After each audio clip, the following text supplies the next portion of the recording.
तेग बहादुर सिमरिए कर नाम नित आवे ताए। तेग बहादुर सिमरिए कर नाम नित आवे ताए। सतनाम ਧੰਨ ਵਾਹਿਗੁਰੂ ਜੀ। ਰੋਗਨ ਤੇ ਅਰ ਸੋਗਨ ਤੇ ਜਲ ਜੋਗਨ ਤੇ ਬਹੁ ਭਾਂਤ ਬਚਾਵੈ। ਸਤਰ ਅਨੇਕ ਚਲਾਵਤ ਘਾਵ ਤਉ ਤਨ ਏਕ ਨ ਲਾਗਨ ਪਾਵੈ। ਰਾਖਤ ਹੈ ਆਪਨੋ ਕਰ ਦੇ ਕਰ ਪਾਪ ਸੰਬੂਹ ਨਾ ਭੇਟਨ ਪਾਵੈ। और की बात कहाँ कह तो सो पेट ही के पट बीच बचावै। श्री हर कृष्ण ध्याईऐ जिस डिठै सब दुख जाए। तेग बहादुर सिमरिए कर नाम नित आवे ताए। तेग बहादुर सिमरिए कर नाम नित आवे ताए। सब थाई होए सहाय। परम सन्मानयोग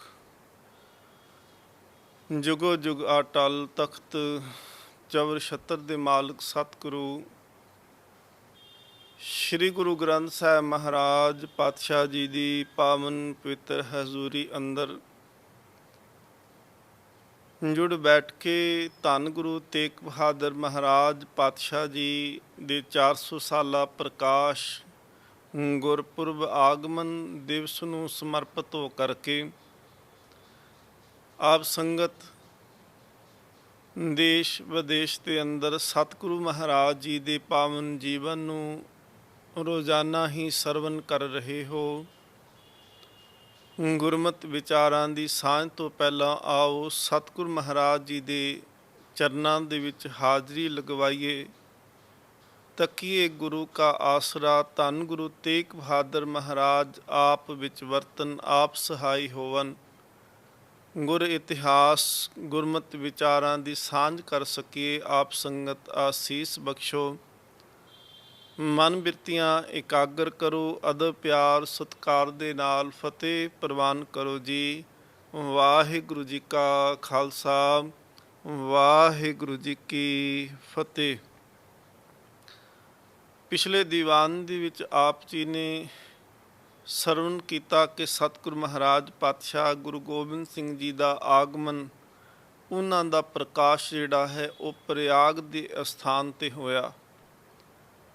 प्रगट सतगुरु महाराज सच्चे पातशाह जी ने अगे जा कर के पटना साहिब की वो पावन धरती है जिथे सतगुरु महाराज जी ने प्रगट होना है। धन गुरु तेग बहादुर महाराज पातशाह जी जगत जलंधे का उद्धार करदियां होया महाराज बनारस की धरती ते पहुँचते ने। हिंदू धर्म के अंदर बनारस जिहड़ा है वो बहुत उन्होंने पवित्र अस्थान मन्निया गया। बनारस दे विच सतगुरु महाराज जिस वेले गए तो बहुत सारे पंडित सन्यासी और ਸਤਿਗੁਰੂ ਮਹਾਰਾਜ ਪਾਤਸ਼ਾਹ ਜੀ ਨੇ ਜਿਨ੍ਹਾਂ ਨੂੰ ਆਪਣੇ ਘਰ ਦੇ ਵਿੱਚ ਧੰਨ ਗੁਰੂ ਗ੍ਰੰਥ ਸਾਹਿਬ ਮਹਾਰਾਜ ਜੀ ਦੀ ਗੋਦ ਵਿੱਚ ਬਿਠਾਉਣਾ ਕੀਤਾ, ਕਬੀਰ ਪੰਥੀਏ ਰਵਿਦਾਸੀਏ ਜਿਹੜੇ ਸਨ ਉਹ ਵੀ ਸਤਿਗੁਰੂ ਮਹਾਰਾਜ ਜੀ ਦੇ ਦਰਸ਼ਨ ਕਰਨ ਵਾਸਤੇ ਆਏ। ਬੈਰਾਗੀ ਸਾਧੂ ਆਏ, ਸੰਨਿਆਸੀ ਆਏ, ਪੰਡਤ ਆਏ, ਕਬੀਰ ਪੰਥੀਏ ਆਏ, ਰਵਿਦਾਸੀਏ ਸਤਿਗੁਰੂ ਮਹਾਰਾਜ ਪਾਤਸ਼ਾਹ ਜੀ ਦੀ ਸ਼ਰਨ ਵਿੱਚ ਆਏ। ਧੰਨ ਗੁਰੂ ਤੇਗ ਬਹਾਦਰ ਮਹਾਰਾਜ ਪਾਤਸ਼ਾਹ ਜੀ ਉਹਨਾਂ ਤੋਂ ਜੀਵਨ ਜਾਚ ਮਤ ਬੁੱਧੀ ਦਾ ਸਕੂਨ ਪ੍ਰਾਪਤ ਹੁੰਦਾ ਹੈ। ਜਿਹੜਾ ਗੁਰੂ ਤੇਗ ਬਹਾਦਰ ਮਹਾਰਾਜ ਜੀ ਦੇ ਦਰਸ਼ਨ ਕਰਦਾ ਹੈ ਉਹਦੇ ਅੰਦਰ ਨੂੰ ਤ੍ਰਿਪਤੀ ਪ੍ਰਾਪਤ ਹੁੰਦੀ ਹੈ। ਸਤਿਗੁਰੂ ਮਹਾਰਾਜ ਪਾਤਸ਼ਾਹ ਜੀ ਦੇ ਦਰਸ਼ਨ ਕਰਨ ਵਾਸਤੇ ਵੱਖ-ਵੱਖ ਸੰਪਰਦਾਇ ਜਦੋਂ ਲੋਕ ਆਏ, ਇੱਕ ਪੰਡਤ ਨੇ ਸਤਿਗੁਰੂ ਸੱਚੇ ਪਾਤਸ਼ਾਹ ਮਹਾਰਾਜ ਨੂੰ ਸਵਾਲ ਕੀਤਾ ਸੀ। ਕਹਿਣ ਲੱਗੇ, ਮਹਾਰਾਜ ਇੱਕ ਕਿਰਪਾ ਕਰੋ, ਇਹ ਦੱਸੋ ਕਿ ਇਹ ਬੁੱਧੀ ਹੁੰਦਿਆਂ ਹੋਇਆਂ ਵੀ ਇਨਸਾਨ ਜਿਹੜਾ ਹੈ ਉਹ ਪੁੱਠੇ ਰਸਤੇ ਜਾਂ ਪੁੱਠੀ ਮੱਤ ਦੇ ਵਾਲੇ ਪਾਸੇ ਕਿਉਂ ਤੁਰਦਾ ਹੈ, ਪੁੱਠੇ ਪਾਸੇ ਨੂੰ ਕਿਉਂ ਤੁਰਦਾ ਹੈ। ਮਨੋ ਚਿੰਤਕ ਜਿਹੜੇ ਲੋਕ ਨੇ ਉਹ ਆਖਦੇ ਨੇ ਕਿ ਜਿਸ ਵੇਲੇ ਦਿਸ਼ਾ ਖਰਾਬ ਹੁੰਦੀ ਹੈ ਉਸ ਵੇਲੇ ਦਸ਼ਾ ਵੀ ਖਰਾਬ ਹੁੰਦੀ ਹੈ। ਸਤਿਗੁਰ ਸੱਚੇ ਪਾਤਸ਼ਾਹ ਮਹਾਰਾਜ ਇਹ ਦੱਸੋ ਕਿ ਬੁੱਧੀ ਹੈ ਸਾਡੇ ਕੋਲ, ਸਮਝ ਹੈ, ਪਰ ਮਹਾਰਾਜ ਇਹ ਸਮਝ ਹੁੰਦਿਆਂ ਹੋਇਆਂ ਵੀ ਇਨਸਾਨ ਜਿਹੜਾ ਹੈ ਉਹ ਪੁੱਠੇ ਰਸਤੇ 'ਤੇ ਕਿਉਂ ਤੁਰਦਾ ਹੈ। ਸਤਿਗੁਰੂ ਮਹਾਰਾਜ ਜੀ ਕਹਿਣ ਲੱਗੇ, ਪੰਡਤ ਜੀ ਅਸਲ ਦੇ ਵਿੱਚ ਜਿਹੜੀ ਬੁੱਧੀ ਹੈ ਉਹਨੂੰ ਤ੍ਰਿਸ਼ਨਾ ਘੇਰਦੀ ਹੈ। ਜਦੋਂ ਤ੍ਰਿਸ਼ਨਾ ਦੇ ਘੇਰੇ ਦੇ ਵਿੱਚ ਬੁੱਧੀ ਆਉਂਦੀ ਹੈ ਤੇ ਤ੍ਰਿਸ਼ਨਾ ਤੋਂ ਫਿਰ ਜਿਹੜੀ ਹੈ ਉਹ ਹਉਮੈ ਜਿਹੜੀ ਹੈ ਉਹ ਪੈਦਾ ਹੋ ਖਲੋਤੀ ਹੈ। ਜੇ ਇਹ ਤ੍ਰਿਸ਼ਨਾ ਫਿਰ ਮੋਹ ਦਾ ਜਾਲ ਜਿਹੜਾ ਹੈ ਉਹ ਫੈਲਾ ਲੈਂਦੀ ਹੈ ਤੇ ਇਸ ਮੋਹ ਦੇ ਜਾਲ ਕਰਕੇ, ਇਸ ਹਉਮੈ ਦੇ ਕਰਕੇ, ਇਸ ਤ੍ਰਿਸ਼ਨਾ ਦੇ ਕਰਕੇ ਜੀਵ ਜਿਹੜਾ ਹੈ ਇਹ ਪੰਜ ਜਿਹੜੇ ਚੋਰ ਸਰੀਰ ਦੇ ਅੰਦਰ ਬੈਠੇ ਨੇ ਉਹਨਾਂ ਦੇ ਵੱਸ ਦੇ ਵਿੱਚ ਹੋ ਜਾਂਦਾ ਹੈ। ਫਿਰ ਬੁੱਧੀ ਆਵਾਜ਼ਾਂ ਮਾਰਦੀ ਹੈ ਤੇ ਫਿਰ ਬੁੱਧੀ ਦੀ ਆਵਾਜ਼ ਜਿਹੜੀ ਹੈ ਉਹ ਮਨ ਨੂੰ ਸੁਣਨੀ ਬੰਦ ਹੋ ਜਾਂਦੀ, ਕਿਉਂਕਿ ਬੁੱਧੀ ਦੇ ਉੱਤੇ ਤ੍ਰਿਸ਼ਨਾ ਦਾ ਕਬਜ਼ਾ, ਬੁੱਧੀ ਦੇ ਉੱਤੇ ਹਉਮੈ ਦਾ ਜਿਹੜਾ ਹੈ ਉਹ ਕਬਜ਼ਾ ਹੋ ਜਾਂਦਾ ਹੈ, ਮੋਹ ਦਾ ਕਬਜ਼ਾ ਹੁੰਦਾ ਹੈ, ਵਾਸਨਾ ਕਾਮ ਦਾ ਕਬਜ਼ਾ ਹੁੰਦਾ ਹੈ। ਸਤਿਗੁਰੂ ਮਹਾਰਾਜ ਕਹਿੰਦੇ ਨੇ ਕਿ ਇਸ ਕਰਕੇ ਇਹ ਜਿਹੜਾ ਹੈ ਜੀਵ ਇਹਦੇ ਝੰਬੇਲੇ ਦੇ ਵਿੱਚ ਫਸ ਜਾਂਦਾ ਹੈ। ਸਰੀਰ ਦੇ ਅੰਦਰ ਕਾਮ, ਕ੍ਰੋਧ, ਲੋਭ, ਮੋਹ, ਹੰਕਾਰ, ਇਹ ਪੰਜ ਤੱਤ, ਪੰਜ ਵੈਰੀ ਜਿਹੜੇ ਨੇ ਚੋਰ ਬੈਠੇ ਹੋਏ ਨੇ। ਤੇ ਮਹਾਰਾਜ ਬਾਣੀ ਦੇ ਵਿੱਚ ਵੀ ਇਹ ਕਿਰਪਾ ਕੀਤੀ। ਸਤਿਗੁਰੂ ਮਹਾਰਾਜ ਕਹਿੰਦੇ ਨੇ ਕਿ ਮਨ ਕੇ ਅਦਕ ਤਰੰਗ ਕਿਉਂ ਦਰ ਸਾਹਿਬ ਛੁੱਟੀ ਹੈ। ਮਨ ਤੇ ਪਹਿਲੋਂ ਹੀ ਕਾਬੂ ਨਹੀਂ ਆਉਂਦਾ ਤੇ ਜਦੋਂ ਇਸ ਮਨ ਨੂੰ ਸੰਗਤ ਇਹਨਾਂ ਦੀ ਤ੍ਰਿਸ਼ਨਾ ਦੀ, ਕਾਮ ਦੀ, ਕ੍ਰੋਧ ਦੀ, ਮੋਹ ਦੀ, ਲੋਭ ਦੀ, ਹੰਕਾਰ ਦੀ ਸੰਗਤ ਮਿਲ ਜਾਂਦੀ ਹੈ, ਫਿਰ ਮਨ ਨੂੰ ਜਿਹੜਾ ਕਾਬੂ ਕਰਨਾ ਬਹੁਤ ਕਠਿਨ ਹੋ ਜਾਂਦਾ ਹੈ। ਇਹ ਕੇਵਲ ਜੇਕਰ ਕਾਬੂ ਮਨ ਆ ਸਕਦਾ ਹੈ ਤੇ ਸਤਿਗੁਰੂ ਮਹਾਰਾਜ ਕਹਿੰਦੇ ਨੇ ਜੇ ਗੁਰੂ ਦੀ ਕਿਰਪਾ ਹੋਵੇ ਇਹ ਮਨ ਵਸ ਆਵੇ ਨਾਨਕਾ, ਜੇ ਪੂਰਨ ਕਿਰਪਾ ਹੋਏ, ਪੂਰਨ ਕਿਰਪਾ ਪੂਰੇ ਸਤਿਗੁਰ ਦੀ ਕਿਰਪਾ ਹੋਵੇ, ਇਹ ਮਨ ਜਿਹੜਾ ਹੈ ਫਿਰ ਵਸ ਦੇ ਵਿੱਚ ਆਉਂਦਾ ਹੈ। ਸੋ ਸਤਿਗੁਰੂ ਮਹਾਰਾਜ ਪਾਤਸ਼ਾਹ ਜੀ ਨੇ ਕਿਹਾ ਕਿ ਬੁੱਧੀ ਅਸਲ 'ਚ ਨਿਰਣਾ ਜ਼ਰੂਰ ਕਰਦੀ ਹੈ ਕਿ ਸੱਚ ਕੀ, ਇਹ ਝੂਠ ਕੀ, ਪਰ ਜਿੱਦਣ ਅੰਦਰ ਇਹ ਤ੍ਰਿਸ਼ਨਾ ਜਾਗ ਖਲੋਂਦੀ। ਸਤਿਗੁਰੂ ਮਹਾਰਾਜ ਨੇ ਆਸਾ ਤੇ ਤ੍ਰਿਸ਼ਨਾ ਨੂੰ ਦੋ ਕੁੱਤੀਆਂ ਕਿਹਾ ਤੇ ਲੋਭ ਨੂੰ ਕੁੱਤਾ ਕਿਹਾ ਸਤਿਗੁਰੂ ਮਹਾਰਾਜ ਜੀ ਨੇ ਬਾਣੀ ਵਿੱਚ। ਸਤਿਗੁਰੂ ਮਹਾਰਾਜ ਪਾਤਸ਼ਾਹ ਕਹਿੰਦੇ ਨੇ ਏਕ ਸਵਾਨ ਦੋਏ ਸਵਾਨੀ ਨਾਲ ਭਲਕੇ ਭੌਂਕੇ ਸਦਾ ਬਿਆਲ ਕੂਰ ਛੁੜਾ ਮੁੱਠਾ ਮਰਦਾਰ ਧਾਨ ਕਰੂਪ ਰਹਾ ਕਰਤਾਰ। ਸਤਿਗੁਰੂ ਮਹਾਰਾਜ ਪਾਤਸ਼ਾਹ ਕਹਿੰਦੇ ਨੇ ਲੱਭ ਕੁੱਤਾ ਕੂੜ ਚੂਹੜਾ ਠੱਗ ਖਾਦਾ ਮੁਰਦਾਰ ਪਰ ਨਿੰਦਾ ਪਰ ਮਲ ਮੁਖ ਸੁਧੀ ਅਗਨ ਕ੍ਰੋਧ ਚੰਡਾਲ। ਮਹਾਰਾਜ ਪਾਤਸ਼ਾਹ ਕਹਿੰਦੇ ਨੇ ਇਸ ਕਰਕੇ ਬੁੱਧੀ ਜਿਹੜੀ ਹੈ ਇਹ ਜਿਸ ਵੇਲੇ ਵਿਕਾਰਾਂ ਦੇ ਵਸ ਦੇ ਵਿੱਚ ਹੁੰਦੀ ਹੈ ਤੇ ਇਹ ਫਿਰ ਮਨ ਜਿਹੜਾ ਹੈ ਇਹ ਆਵਾਜ਼ਾਂ ਮਾਰਦਾ ਹੈ, ਪਰ ਬੁੱਧੀ ਆਵਾਜ਼ ਜਿਹੜੀ ਹੈ ਉਹ ਸੁਣਨੋਂ ਬੇਅਸਰ ਹੋ ਜਾਂਦੀ ਹੈ। ਬੁੱਧੀ ਤੱਕ ਮਨ ਦੀ ਆਵਾਜ਼ ਨਹੀਂ ਪਹੁੰਚਦੀ। ਸਤਿਗੁਰੂ ਮਹਾਰਾਜ ਪਾਤਸ਼ਾਹ ਜੀ ਨੂੰ ਆਇਆਂ ਦੇਖ ਕੇ ਹੋਰ ਜਿਹੜੇ ਕੱਟੜ ਸਨ ਜਾਂ ਵਿਰੋਧ ਕਰਨ ਵਾਲੇ ਸਨ, ਬਹੁਤ ਸਾਰੇ ਚਰਚਾ ਕਰਨ ਵਾਲੇ ਪੰਡਤ ਜਿਹੜੇ ਸੀ, ਉਹ ਵੀ ਸਤਿਗੁਰੂ ਮਹਾਰਾਜ ਜੀ ਦੇ ਕੋਲ ਆਏ ਕਿ ਅਸੀਂ ਚਰਚਾ ਕਰਨੀ ਹੈ, ਧਰਮ ਗ੍ਰੰਥਾਂ ਦੀ ਚਰਚਾ ਕਰਾਂਗੇ। ਸਤਿਗੁਰੂ ਮਹਾਰਾਜ ਪਾਤਸ਼ਾਹ ਕਹਿੰਦੇ ਨੇ ਕਿ ਅਸਲ ਦੇ ਵਿੱਚ ਜਿਹੜਾ ਧਰਮ ਦੇ ਗ੍ਰੰਥ ਹਨ, ਮਹਾਰਾਜ ਕਹਿੰਦੇ ਨੇ ਇਹ ਧਰਮ ਗ੍ਰੰਥ ਕਮਾਉਣ ਵਾਸਤੇ ਹੀ ਹੁੰਦੇ ਨੇ। ਧਰਮ ਕਹਿਣੀ ਦਾ ਨਾਮ ਨਹੀਂ ਹੁੰਦਾ, ਧਰਮ ਜਿਹੜਾ ਹੈ ਉਹ ਕਰਨੀ ਕਰਕੇ ਪ੍ਰਧਾਨ ਹੈ। ਕਹਿਣੀ ਕਰਕੇ ਨਹੀਂ, ਕਰਨੀ ਕਰਕੇ ਪ੍ਰਧਾਨ ਹੈ। ਸਤਿਗੁਰੂ ਮਹਾਰਾਜ ਪਾਤਸ਼ਾਹ ਕਹਿੰਦੇ ਜਿਹੜਾ ਬਾਹਰੋਂ ਕੋਈ ਦਾਅਵੇ ਕਰੀ ਜਾਵੇ ਨਾ, ਉਹ ਧਰਮੀ ਨਹੀਂ ਇਕੱਲਾ ਹੋ ਸਕਦਾ। ਧਰਮ ਤਾਂ ਕਰਨੀ ਕਰਕੇ ਜਿਹੜਾ ਹੈ ਉਹ ਜਾਣਿਆ ਜਾਂਦਾ। ਇਕਬਾਲ ਸ਼ਾਇਰ ਹੋਏ ਨੇ ਤੇ ਉਹਨਾਂ ਨੇ ਇੱਕ ਸ਼ੇਰ ਲਿਖਿਆ ਸੀ।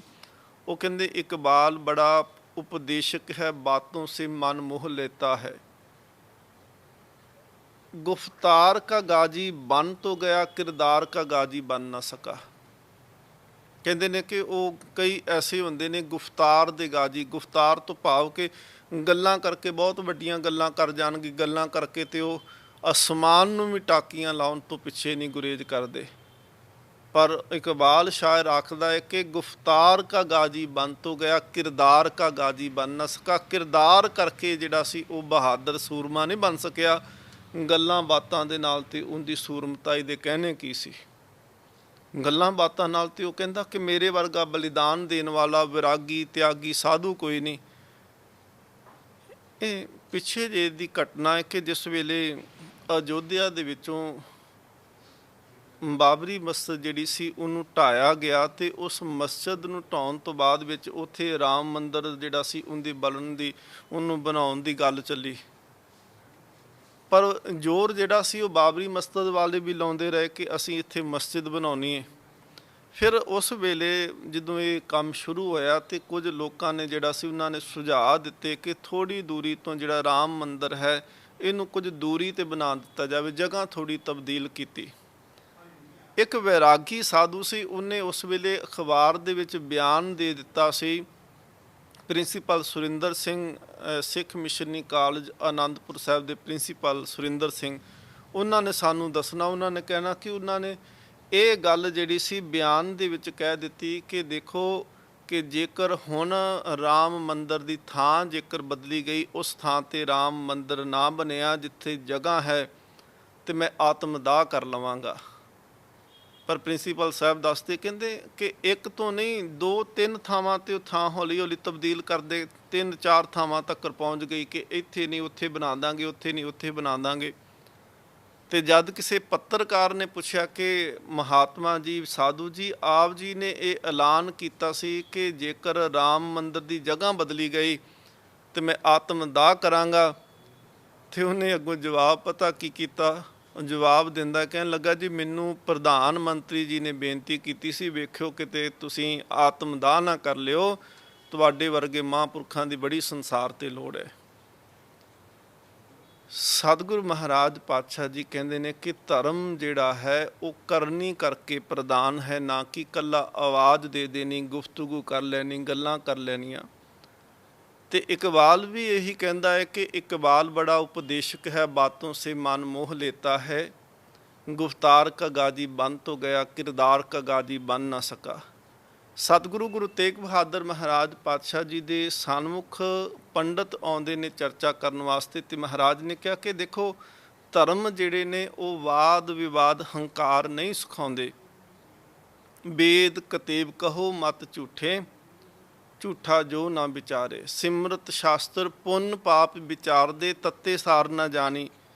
ਮਹਾਰਾਜ ਪਾਤਸ਼ਾਹ ਕਹਿੰਦੇ ਨੇ ਅਸਲ 'ਚ ਤੱਤ ਸਾਰ ਦੀ ਅਸੀਂ ਗੱਲ ਨਹੀਂ ਕਰਦੇ, ਅਸੀਂ ਕੇਵਲ ਵਾਦ ਤੇ ਵਿਵਾਦ ਦੇ ਵਿੱਚ ਅਸੀਂ ਤਾਂ ਕਿਤਾਬਾਂ ਦੇ ਗੱਡੇ ਲੱਦ ਕੇ ਭਰੀ ਫਿਰਦੇ ਹਾਂ ਕਿ ਸਾਡੇ ਕੋਲ ਗਿਆਨ ਬੜਾ ਹੈ, ਸਾਨੂੰ ਸਮਝ ਬੜੀ ਹੈ। ਅਸੀਂ ਉਸੇ ਗਿਆਨ ਦੇ ਹੰਕਾਰ ਦੇ ਆਸ਼ਰਿਤ ਹੋ ਕਰਕੇ ਆਸ਼ਰਿਤ ਹੰਕਾਰ ਦੇ ਹੋ ਜਾਂਦੇ ਹਾਂ, ਤੇ ਅਸੀਂ ਉਹਨੂੰ ਹੀ ਜੀਵਨ ਸਮਝ ਲੈਂਦੇ ਹਾਂ ਕਿ ਸਾਡੇ ਵਰਗੀ ਵਿਦਵਤਾ ਕਿਸੇ ਦੇ ਕੋਲ ਨਹੀਂ। ਸਤਿਗੁਰੂ ਸੱਚੇ ਪਾਤਸ਼ਾਹ ਮਹਾਰਾਜ ਜੀ ਨੇ ਫਿਰ ਉੱਥੇ ਬਚਨ ਉਚਾਰਨ ਕੀਤੇ। ਗੌੜੀ ਰਾਗ ਦੇ ਅੰਦਰ ਮਹਾਰਾਜ ਜੀ ਦੇ ਬਚਨ ਨੇ, ਸਾਧੋ ਮਨ ਕਾ ਮਾਨ ਤਿਆਗੋ। ਮਹਾਰਾਜ ਕਹਿੰਦੇ ਨੇ ਕਿ ਹੇ ਸਾਧੂ, ਸਤਿਗੁਰੂ ਮਹਾਰਾਜ ਜੀ ਦਾ ਪਹਿਲਾ ਸ਼ਬਦ ਮਹਾਰਾਜ ਜੀ ਨੇ ਦਰਜ ਕੀਤਾ ਬਾਣੀ ਦੇ ਅੰਦਰ, ਇਹ ਪਹਿਲਾ ਸ਼ਬਦ ਹੈ। ਇਹਦੇ ਵਿੱਚ ਸਤਿਗੁਰੂ ਮਹਾਰਾਜ ਕਹਿੰਦੇ ਨੇ ਮਨ ਦਾ ਮਾਨ, ਹੰਕਾਰ ਨੂੰ ਛੱਡ ਦੇ, ਇਹ ਹਉਮੈ ਤੋਂ ਖਹਿੜਾ ਛਡਾ ਲਾ। ਇਹਨੇ ਜੀਵਨ ਜਿਹੜਾ ਹੈ ਉਹਨੂੰ ਬਿਲਕੁਲ ਰਸਾਤਲ ਦੇ ਵਿੱਚ ਲੈ ਜਾਣਾ ਹੈ। ਸਾਧੋ ਮਨ ਕਾ ਮਾਨ ਤਿਆਗੋ, ਤੇ ਨਾਲ ਹੀ ਸਤਿਗੁਰੂ ਮਹਾਰਾਜ ਕਹਿੰਦੇ ਨੇ ਕਾਮ ਕ੍ਰੋਧ ਸੰਗਤ ਦੁਰਜਨ ਕੀ, ਤਾਂ ਤੇ ਅਹਨਿਸ ਭਾਗੋ। ਕਾਮ ਨੂੰ, ਕ੍ਰੋਧ ਨੂੰ ਤੇ ਦੁਰਜਨ ਤੋਂ ਭਾਵ ਕਿ ਜਿਹੜੇ ਰੱਬ ਦੇ ਨਾਮ ਨਾਲ ਨੂੰ ਤੋੜਨ ਵਾਲੇ ਹੋਵਨ, ਜਿਹੜੇ ਬੰਦਗੀ ਦੇ ਵਾਲੇ ਪਾਸੇ ਤੋੜਨ ਵਾਲੇ ਹੋਵਨ, ਜਿਹੜੇ ਜਿਹਨੂੰ ਕਬੀਰ ਸਾਹਿਬ ਕਹਿੰਦੇ ਨੇ ਕਿ ਸਾਕਤ ਸੰਗ ਨਾ ਕੀਜੀਏ, ਦੂਰੋਂ ਜਾਈਏ ਭਾਗ, ਕਿ ਸਾਕਤ ਮਿਲ ਜਾਏ ਨਾ, ਕਿ ਟੁੱਟਿਆ ਹੋਇਆ ਮਿਲ ਜਾਏ, ਉਹਨੂੰ ਵੇਖ ਕੇ ਦੂਰੋਂ ਭੱਜ ਜਾ, ਕਿਤੇ ਇਹ ਨਾ ਹੋਵੇ ਕਿ ਉਹ ਕੋਈ ਐਵੇਂ ਦੀ ਗੱਲ ਕਰੇ ਤੇਰਾ ਮਨ ਵੀ ਜਿਹੜਾ ਟੁੱਟ ਜਾਵੇ। ਸਤਿਗੁਰੂ ਮਹਾਰਾਜ ਪਾਤਸ਼ਾਹ ਨੇ ਪਹਿਲੇ ਸ਼ਬਦ ਦੇ ਵਿੱਚ ਇਹ ਆਖਿਆ ਕਿ ਸਾਧੋ ਮਨ ਕਾ ਮਾਨ ਤਿਆਗੋ, ਤੇ ਅਖੀਰਲਾ ਸ਼ਲੋਕ ਪੜ੍ਹ ਕੇ ਦੇਖੋ, ਉਹਦੇ ਵਿੱਚ ਸਤਿਗੁਰੂ ਮਹਾਰਾਜ ਕਹਿੰਦੇ ਨੇ RAM ਨਾਮ ਉਰਮੈ ਗਹਿਓ ਜਾਂ ਕੇ ਸਮ ਨਹੀਂ ਕੋਏ। ਉੱਥੇ ਮਹਾਰਾਜ ਫੜਨ ਦੀ ਗੱਲ ਕਰਦੇ ਨੇ, ਗਹਿਨੇ ਤੋਂ ਗਹੋ ਤੋਂ ਭਾਵ ਹੁੰਦਾ ਹੈ ਫੜਨਾ। ਸਗਲ ਦਵਾਰ ਕੋ ਛਾੜ ਕੇ ਗਹਿਓ ਤੁਹਾਰੋ ਦਵਾਰ, ਬਾਹੇ ਗਹੇ ਕੀ ਲਾਜ ਅਸ, ਬਾਹ ਫੜੇ ਦੀ ਲਾਜ ਰੱਖ ਸਤਿਗੁਰੂ ਮਹਾਰਾਜ ਗੋਬਿੰਦ ਦਾਸ ਤੁਹਾਰ। ਤੇ ਸਤਿਗੁਰੂ ਮਹਾਰਾਜ ਪਾਤਸ਼ਾਹ ਕਹਿੰਦੇ ਨੇ ਕਿ RAM ਨਾਮ ਉਰਮੈ ਗਹਿਓ ਜਾਂ ਕੇ ਸਮ ਨਹੀਂ ਕੋਏ। ਜੇ ਛੱਡਣਾ ਹੈ ਤੇ ਹੰਕਾਰ ਛੱਡ, ਜੇ ਛੱਡਣਾ ਹੈ ਤੇ ਮਾਨ ਨੂੰ ਛੱਡ, ਜੇ ਛੱਡਣਾ ਹੈ ਤੇ ਕ੍ਰੋਧ ਨੂੰ ਛੱਡ, ਜੇ ਛੱਡਣਾ ਹੈ ਤੇ ਕਾਮ ਵਾਸਨਾ ਨੂੰ ਤਿਆਗ ਦੇ, ਬੁਰੀ ਸੰਗਤ ਨੂੰ ਛੱਡ, ਤਾਂ ਤੇ ਅਹਨਿਸ ਭਾਗੋ। ਮਹਾਰਾਜ ਅਹਨਿਸ ਤੋਂ ਭਾਵ ਹੁੰਦੇ ਨੇ ਕਿ ਦਿਨ ਤੇ ਰਾਤ ਇਹੋ ਜੀ ਸੰਗਤ ਤੋਂ ਜਿੱਥੇ ਕਾਮ ਪਰੋਸਿਆ ਜਾਂਦਾ ਹੋਵੇ, ਜਿੱਥੇ ਹੰਕਾਰ ਦੀ ਵਰਤੋਂ ਹੁੰਦੀ ਹੋਵੇ, ਜਿੱਥੇ ਮੋਹ ਦੀ ਹੋਵੇ, ਕ੍ਰੋਧ ਦੀ ਗੱਲ ਹੁੰਦੀ ਹੋਵੇ, ਮਹਾਰਾਜ ਕਹਿੰਦੇ ਨੇ ਦਿਨ ਰਾਤ ਐਸੀ ਸੰਗਤ ਤੋਂ ਦੂਰ ਰਹੋ। ਸੁਖ ਦੁੱਖ ਦੋਨੋਂ ਸਮ ਕਰ ਜਾਣੇ ਔਰ ਮਾਨ ਅਪਮਾਨਾ। ਮਹਾਰਾਜ ਜੀ ਨੇ ਕਿਹਾ ਕਿ ਜਿਸ ਦਿਨ ਤੂੰ ਛੱਡੇਗਾ ਕਾਮ ਕ੍ਰੋਧ ਹੰਕਾਰ ਮੋਹ ਨੂੰ ਮਾਨ ਨੂੰ, ਫਿਰ ਮਹਾਰਾਜ ਪਾਤਸ਼ਾਹ ਕਹਿੰਦੇ ਨੇ ਇੱਕ ਕੰਮ ਹੋਰ ਕਰੀ ਕਿ ਸੁੱਖ ਦੁੱਖ ਦੋਨੋਂ ਸਮ ਕਰ ਜਾਣੈ ਔਰ ਮਾਨ ਅਪਮਾਨਾ। ਦੁੱਖ ਤੇ ਸੁੱਖ ਨੂੰ ਬਰਾਬਰ ਜਾਣ ਲਾ, ਮਾਨ ਤੇ ਅਪਮਾਨ ਨੂੰ ਬਰਾਬਰ ਜਾਣ ਲਾ। ਸਤਿਗੁਰੂ ਮਹਾਰਾਜ ਪਾਤਸ਼ਾਹ ਕਹਿੰਦੇ ਨੇ ਹਰਖ ਸੋਗ ਤੇ ਰਹੇ ਅਤੀਤਾ, ਤਿੰਨ ਜਗ ਤਤ ਪਛਾਨਾ। ਹਰਖ ਸੋਗ, ਸੋਗ ਗਮੀ ਤੇ ਹਰਖ ਖੁਸ਼ੀ। ਸੁੱਖ ਆ ਗਿਆ, ਖੁਸ਼ੀ ਆ ਗਈ ਤੇ ਬਹੁਤਾ ਚਾਅ ਨਾ ਕਰੀ, ਬਹੁਤੀਆਂ ਛਾਲਾਂ ਨਾ ਮਾਰੀ। ਗਮ ਆ ਗਿਆ ਤੇ ਬਹੁਤਾ ਉਦਾਸ ਨਾ ਹੋਵੀਂ। ਹਰਖ ਸੋਗ ਤੇ ਰਹੇ ਅਤੀਤਾ, ਤਿੰਨ ਜਗ ਤਤ ਪਛਾਨਾ। ਮਹਾਰਾਜ ਕਹਿੰਦੇ ਜਿਹਨੇ ਇਸ ਤਰ੍ਹਾਂ ਕਰਕੇ ਜਾਣ ਲਿਆ ਪਰਮਾਤਮਾ ਨੂੰ, ਸਤਿਗੁਰੂ ਸੱਚੇ ਪਾਤਸ਼ਾਹ ਮਹਾਰਾਜ ਕਹਿੰਦੇ ਨੇ ਉਹਨੇ ਅਸਲ 'ਚ ਜੀਵਨ ਤੱਤ ਜੋ ਪਰਮਾਤਮਾ ਦੇ ਨਾਲ ਜੁੜਨ ਵਾਲੀ ਗੱਲ ਹੈ ਉਹਨੂੰ ਉਹ ਸਮਝ ਆ ਜਾਂਦੀ ਹੈ। ਸਤਿਗੁਰੂ ਸੱਚੇ ਪਾਤਸ਼ਾਹ ਮਹਾਰਾਜ ਨੂੰ ਮਿਲਣ ਵਾਸਤੇ ਤੇ ਫਿਰ ਜੌਨਪੁਰ ਦੀ ਸੰਗਤ ਆਈ। ਜੌਨਪੁਰ ਤੋਂ ਭਾਈ ਗੁਰਬਖਸ਼ ਇਹ ਮਸੰਦ ਸੀ ਗੁਰੂ ਘਰ ਦੇ, ਤੇ ਜਦੋਂ ਸਤਿਗੁਰੂ ਮਹਾਰਾਜ ਜੀ ਦੇ ਦਰਸ਼ਨ ਵਾਸਤੇ ਆਏ ਤੇ ਬੜੇ ਪਿਆਰ ਦੇ ਨਾਲ ਇਹਨਾਂ ਨੇ ਗੁਰੂ ਕੀ ਹਜ਼ੂਰੀ ਵਿੱਚ ਰਹੇ। ਜਿੰਨੇ ਦਿਨ ਵੀ ਸਤਿਗੁਰੂ ਮਹਾਰਾਜ ਜੀ ਦੇ ਕੋਲ ਰਹੇ ਤੇ ਸਤਿਗੁਰੂ ਮਹਾਰਾਜ ਪਾਤਸ਼ਾਹ ਜੀ ਦੇ ਸਨਮੁਖ ਬੈਠ ਕਰਕੇ ਇਹਨਾਂ ਨੇ ਗੁਰਬਾਣੀ ਦਾ ਕੀਰਤਨ ਕਰਨਾ। ਧੰਨ ਗੁਰੂ ਤੇਗ ਬਹਾਦਰ ਮਹਾਰਾਜ ਪ੍ਰਸੰਨ ਇੰਨੇ ਹੋਏ। ਸਤਿਗੁਰੂ ਮਹਾਰਾਜ ਕਹਿੰਦੇ ਨੇ ਤੁਮਰੇ ਘਰ ਉਤਪਤ ਜੋ ਹੋਏ, ਕੀਰਤਨ ਭਜਨ ਕਰੇ ਸਭ ਸੋਏ। ਮਹਾਰਾਜ ਕਹਿੰਦੇ ਗੁਰਬਖਸ਼ ਤੁਹਾਡੇ ਘਰ ਦੇ ਵਿੱਚ ਹਮੇਸ਼ਾ ਕੀਰਤਨ ਦੀ ਦਾਤ ਰਹੇਗੀ। ਸਤਿਗੁਰੂ ਸੱਚੇ ਪਾਤਸ਼ਾਹ ਮਹਾਰਾਜ ਕਹਿੰਦੇ ਤੁਹਾਡੇ ਘਰ ਦੇ ਵਿੱਚ ਕੀਰਤਨ ਦੀ ਦਾਤ ਰਹਿਣੀ ਹੈ। ਤੇ ਬਖਸ਼ਿਸ਼ ਮਹਾਰਾਜ ਨੇ ਕੀ ਕੀਤੀ, ਸਤਿਗੁਰੂ ਮਹਾਰਾਜ ਨੇ ਫਿਰ ਮਿਰਦੰਗ ਜਿਹੜੀ ਸੀ ਉਹ ਬਖਸ਼ਿਸ਼ ਦੇ ਵਿੱਚ ਭਾਈ ਗੁਰਬਖਸ਼ ਜੀ ਨੂੰ ਦਿੱਤੀ। ਭਾਈ ਗੁਰਬਖਸ਼ ਜੀ ਉਹਨੂੰ ਮਰਦੰਗ ਬਖਸ਼ਿਸ਼ ਕਰਦੇ ਆ ਤੇ ਇੱਕ ਬੜਾ ਕੀਮਤੀ ਜਿਹੜਾ ਸੀ ਉਹ ਬਦਾਮੀ ਰੰਗ ਦਾ ਚੋਲਾ ਮਹਾਰਾਜ ਨੇ ਬਖਸ਼ਿਸ਼ ਕੀਤਾ। ਪੁਰਾਤਨ ਜਿਹੜੇ ਗੁਰੂ ਕਰਕੇ ਕੀਰਤਨੀਏ ਨੇ, ਅੱਜ ਤੇ ਚਲੋ ਸਾਡੇ ਰਵਾਇਤੀ ਜਿਹੜੇ ਸਾਜ਼ ਨੇ ਉਹ ਤਬਲਾ ਤੇ ਹਾਰਮੋਨੀਅਮ ਜਿਹੜੇ ਨੇ ਅਸੀਂ ਉਹਨਾਂ ਦੀ ਵਰਤੋਂ ਪਏ ਕਰਦੇ ਹਾਂ ਕੀਰਤਨ ਦੇ ਵਿੱਚ। ਪਹਿਲਾਂ ਗੁਰਮਤ ਦੇ ਸਾਜ਼ ਜਿਹੜੇ ਸਨ ਉਹ ਮਿਰਦੰਗ ਸੀ, ਢੋਲਕੀ ਸੀ, ਰਬਾਬ ਸੀ, ਸਰੰਦਾ ਸੀ, ਤਾਉਸ ਸੀ, ਦਿਲਰਬਾ ਸੀ। ਇਹ ਰਵਾਇਤੀ ਸਾਜ਼ ਸੀ ਸਤਿਗੁਰੂ ਮਹਾਰਾਜ ਜੀ ਦੇ, ਜਿਨ੍ਹਾਂ ਨੂੰ ਸਤਿਗੁਰੂ ਮਹਾਰਾਜ ਨੇ ਆਪ ਵਰਤਿਆ। ਤਾਨਪੁਰੇ ਦੇ ਨਾਲ ਸਤਿਗੁਰੂ ਮਹਾਰਾਜ ਕੀਰਤਨ ਕਰਨਾ, ਰਬਾਬ ਦੇ ਨਾਲ ਭਾਈ ਮਰਦਾਨਾ ਸਾਹਿਬ ਜੀ ਗੁਰੂ ਘਰ ਦੇ ਪਹਿਲੇ ਕੀਰਤਨੀਏ। ਗੁਰੂ ਨਾਨਕ ਦੇਵ ਮਹਾਰਾਜ ਤੋਂ ਜਿਹਨੇ ਬਾਅਦ ਵਿੱਚ ਕੀਰਤਨ ਕੀਤਾ ਗੁਰੂ ਘਰ ਲਈ ਉਹ ਸਨ ਭਾਈ ਮਰਦਾਨਾ ਸਾਹਿਬ ਜੀ। ਰਬਾਬ ਦੇ ਨਾਲ ਉਹਨਾਂ ਕੀਰਤਨ ਕੀਤਾ। ਗੁਰੂ ਅਰਜਨ ਦੇਵ ਸੱਚੇ ਪਾਤਸ਼ਾਹ ਮਹਾਰਾਜ ਜਿਸ ਦਿਨ ਸੱਤਾ ਬਲਵੰਡ ਨਾਰਾਜ਼ ਹੋ ਕੇ ਗਏ ਕਿ ਅਸੀਂ ਕੀਰਤਨ ਨਹੀਂ ਕਰਨਾ ਅੱਜ ਤੋਂ ਬਾਅਦ, ਸਤਿਗੁਰੂ ਗੁਰੂ ਅਰਜਨ ਦੇਵ ਮਹਾਰਾਜ ਜੀ ਨੇ ਆਪ ਹੱਥੀਂ ਸਰੰਦਾ ਤਿਆਰ ਕੀਤਾ। ਉਸ ਸਰੰਦੇ ਦੇ ਨਾਲ ਸਤਿਗੁਰੂ ਮਹਾਰਾਜ ਜੀ ਨੇ ਆਪ ਕੀਰਤਨ ਕੀਤਾ ਹੈ। ਸਤਿਗੁਰੂ ਗੁਰੂ ਗੋਬਿੰਦ ਸਿੰਘ ਮਹਾਰਾਜ, ਗੁਰੂ ਹਰਗੋਬਿੰਦ ਸਾਹਿਬ ਮਹਾਰਾਜ ਤਾਂ ਉਸ ਦੇ ਨਾਲ ਕੀਰਤਨ ਕਰਦੇ ਨੇ। ਧੰਨ ਗੁਰੂ ਗੋਬਿੰਦ ਸਿੰਘ ਮਹਾਰਾਜ ਪਾਤਸ਼ਾਹ ਤਾਊਸ ਦੇ ਨਾਲ ਆਪ ਕੀਰਤਨ ਕਰਦੇ ਰਹੇ, ਦਿਲਰਬਾ ਦੇ ਨਾਲ ਕਰਦੇ ਨੇ, ਤਾਨਪੁਰੇ ਦੇ ਨਾਲ ਮਹਾਰਾਜ ਕੀਰਤਨ ਕਰਦੇ ਨੇ। ਸੋ ਇਹ ਰਵਾਇਤੀ ਸਾਜ਼ ਸਨ, ਸਾਡੇ ਗੁਰਮਤ ਦੇ ਸਾਜ਼ ਸਨ। ਸਤਿਗੁਰੂ ਮਹਾਰਾਜ ਜੀ ਨੇ ਭਾਈ ਗੁਰਬਖਸ਼ ਜਿਹੜੇ ਮਸੰਦ ਸਨ ਜੌਨਪੁਰ ਦੀ ਸੰਗਤ ਦੇ, ਸਤਿਗੁਰੂ ਮਹਾਰਾਜ ਪਾਤਸ਼ਾਹ ਜੀ ਨੇ ਫਿਰ ਉਹਨਾਂ ਨੂੰ ਬਖਸ਼ਿਸ਼ ਕੀਤੀ। ਮਹਾਰਾਜ ਜੀ ਨੇ ਬਦਾਮੀ ਰੰਗ ਦਾ ਜਿਹੜਾ ਸੀ ਇੱਕ ਬਹੁਤ ਕੀਮਤੀ ਚੋਲਾ ਦਿੱਤਾ, ਮਿਰਦੰਗ ਬਖਸ਼ਿਸ਼ ਕੀਤੀ, ਔਰ ਨਾਲ ਸਤਿਗੁਰੂ ਮਹਾਰਾਜ ਜੀ ਨੇ ਇਹ ਕਿਹਾ, ਕਹਿਣ ਲੱਗੇ ਕਿ ਤੁਹਾਡੇ ਘਰ ਦੇ ਵਿੱਚ ਹਮੇਸ਼ਾ ਕੀਰਤਨ ਦੀ ਦਾਤ ਰਹੇਗੀ। ਮਹਾਰਾਜ ਜੀ ਪਾਵਨ ਬਾਣੀ ਦੇ ਵਿੱਚ ਬਖਸ਼ਿਸ਼ ਕਰਦੇ ਨੇ, ਜਿੰਦਾ ਘਰ ਦੇ ਵਿੱਚ ਕੀਰਤਨ ਹੈ, ਸਮਝੋ ਗੁਰੂ ਨਾਨਕ ਦਾ ਉਸ ਘਰ ਦੇ ਵਿੱਚ ਵਾਸਾ ਹੈ। ਵੱਡੇ ਭਾਗ ਹਰ ਕੀਰਤਨ ਗਾਈ, ਪਾਰ ਬ੍ਰਹਮ ਤੂੰ ਦੇਹ ਤਾਂ ਪਾਈ। ਜੇ ਕੀਰਤਨ ਦੀ ਦਾਤ ਕਿਸੇ ਨੂੰ ਮਿਲੀ ਤੇ ਸਤਿਗੁਰੂ ਮਹਾਰਾਜ ਕਹਿੰਦੇ ਉਹ ਰੱਬ ਨੇ ਆਪ ਖੁਸ਼ ਹੋ ਕਰਕੇ, ਤਰੁੱਠ ਕਰਕੇ ਉਹਨੂੰ ਕੀਰਤਨ ਦੀ ਦਾਤ ਦਿੱਤੀ। ਗੁਰਬਾਣੀ ਕੀਰਤਨੀਆਂ ਦੇ ਤਾਂ ਦੇਖੋ ਭਾਗ ਚੰਗੇ ਨੇ। ਸਤਿਗੁਰੂ ਮਹਾਰਾਜ ਗੁਰੂ ਨਾਨਕ ਦੇਵ ਮਹਾਰਾਜ ਤੋਂ ਲੈ ਕੇ ਗੁਰੂ ਗੋਬਿੰਦ ਸਿੰਘ ਮਹਾਰਾਜ ਜੀ ਤੱਕ ਬਹੁਤ ਸਾਰੇ ਸਤਿਗੁਰੂ ਮਹਾਰਾਜ ਜੀ ਦੇ ਸ਼ਸਤਰ, ਸਤਿਗੁਰੂ ਮਹਾਰਾਜ ਜੀ ਦੇ ਬਸਤਰ, ਸਤਿਗੁਰੂ ਮਹਾਰਾਜ ਜੀ ਦਾ ਚੋਲਾ, ਸਤਿਗੁਰੂ ਮਹਾਰਾਜ ਜੀ ਦਾ ਜੋੜਾ, ਦਸਤਾਰ, ਬਹੁਤ ਸਾਰੇ ਅਸਥਾਨ ਨੇ ਜਿੱਥੇ ਸਤਿਗੁਰੂ ਮਹਾਰਾਜ ਜੀ ਦੇ, ਜਿਨ੍ਹਾਂ ਨੂੰ ਮਹਾਰਾਜ ਜੀ ਦੀ ਸ਼ੋਭ ਪ੍ਰਾਪਤ ਸੀ, ਜਾਂ ਸਤਿਗੁਰੂ ਦੇ ਤਨ ਦੇ ਉੱਤੇ ਇਹ ਜਿਹੜੇ ਸਨ ਸ਼ਸਤਰ ਬਸਤਰ ਸੋਭਦੇ ਸਨ, ਉਹ ਅੱਜ ਅਸੀਂ ਉਹਨਾਂ ਦੇ ਦਰਸ਼ਨ ਕਰਦੇ। ਪਰ ਸਾਡੇ ਅੰਦਰ ਇਹ ਹਿੰਮਤ ਥੋੜ੍ਹੀ ਹੁੰਦੀ ਹੈ ਕਿ ਅਸੀਂ ਉਹਨਾਂ ਨੂੰ ਆਪਣੇ ਤਨ ਦੇ ਉੱਤੇ ਪਹਿਨੀਏ। ਪਰ ਜੋ ਬਾਣੀ ਗੁਰੂ ਨਾਨਕ ਤੇ ਮਹਾਰਾਜ ਨੇ ਜਿਸ ਤਰ੍ਹਾਂ ਗਾਈ, ਜਿਵੇਂ ਗਾਈ, ਅੱਜ ਉਸੇ ਤਰ੍ਹਾਂ ਕੋਈ ਵੀ ਕੀਰਤਨੀਆ ਜਿਹੜਾ ਹੈ ਉਸ ਬਾਣੀ ਨੂੰ ਗਾ ਸਕਦਾ ਹੈ। ਤੇ ਸਤਿਗੁਰੂ ਮਹਾਰਾਜ ਕਹਿੰਦੇ ਨੇ, ਕਹੋ ਨਾਨਕ ਸੁਨ ਰੇ ਮਨਾ, ਕਰ ਕੀਰਤਨ ਹੋਏ ਉਦਾਰ। ਸਤਿਗੁਰੂ ਮਹਾਰਾਜ ਕਹਿੰਦੇ ਜੇ ਬਾਣੀ ਪੜ੍ਹੋਗੇ, ਕੀਰਤਨ ਕਰੋਗੇ, ਸਤਿਗੁਰੂ ਮਹਾਰਾਜ ਕਹਿੰਦੇ ਇਹਦੇ ਨਾਲ ਜੀਵਨ ਸਫਲਾ ਹੋਏਗਾ। ਕਹੋ ਨਾਨਕ ਸੁਨ ਰੇ ਮਨਾ, ਕਰ ਕੀਰਤਨ ਹੋਏ ਉਧਾਰ। ਕਥਾ ਕੀਰਤਨ ਸੁਖਦਾਈ। ਸਤਿਗੁਰੂ ਮਹਾਰਾਜ ਪਾਤਸ਼ਾਹ ਜੀ ਨੇ ਫਿਰ ਇਹ ਹੁਕਮ ਕੀਤਾ। ਮਹਾਰਾਜ ਕਹਿੰਦੇ ਨੇ ਕਿ ਭਾਈ ਗੁਰਬਖਸ਼ ਜੀ, ਆਪ ਜੀ ਕੀਰਤਨ ਬੜੇ ਪ੍ਰੇਮ ਨਾਲ ਕੀਤਾ, ਆਪ ਹੁਣ ਅੱਜ ਤੋਂ ਬਾਅਦ ਰਬਾਬ ਦੇ ਨਾਲ ਕੀਰਤਨ ਕਰਨਾ। ਸਤਿਗੁਰੂ ਮਹਾਰਾਜ ਜੀ ਦੀ ਫਿਰ ਇਸ ਸੰਗਤ ਨੂੰ ਜਿਹੜਾ ਸੀ ਮਿਰਦੰਗ ਵਾਲੀ ਸੰਗਤ ਕਰਕੇ ਜਿਹੜਾ ਸੀ ਉਹ ਮਸ਼ਹੂਰ ਹੋਏ ਕਿ ਮਿਰਦੰਗ ਦੀ ਸੰਗਤ, ਮਰਦੰਗ ਦੇ ਨਾਲ ਜੌਨਪੁਰ ਦੀ ਸੰਗਤ ਨੇ ਕੀਰਤਨ ਕਰਨਾ। ਸੋ ਇਹ ਗੁਰੂ ਕਾ ਇਤਿਹਾਸ, ਗੁਰੂ ਕੇ ਸਾਜ, ਗੁਰੂ ਕੀਆਂ ਰਵਾਇਤਾਂ, ਗੁਰੂ ਕੀ ਬਖਸ਼ਿਸ਼ ਜਿਹੜੀ ਹੈ ਉਹ ਸਤਿਗੁਰੂ ਮਹਾਰਾਜ ਜੀ ਦੇ ਬਚਨਾਂ 'ਚੋਂ, ਉਹਨਾਂ ਦੇ ਇਤਿਹਾਸ 'ਚੋਂ ਸਾਨੂੰ ਪ੍ਰਾਪਤ ਹੁੰਦੀ ਹੈ। ਗੁਰੂ ਕਿਰਪਾ ਕਰੇ।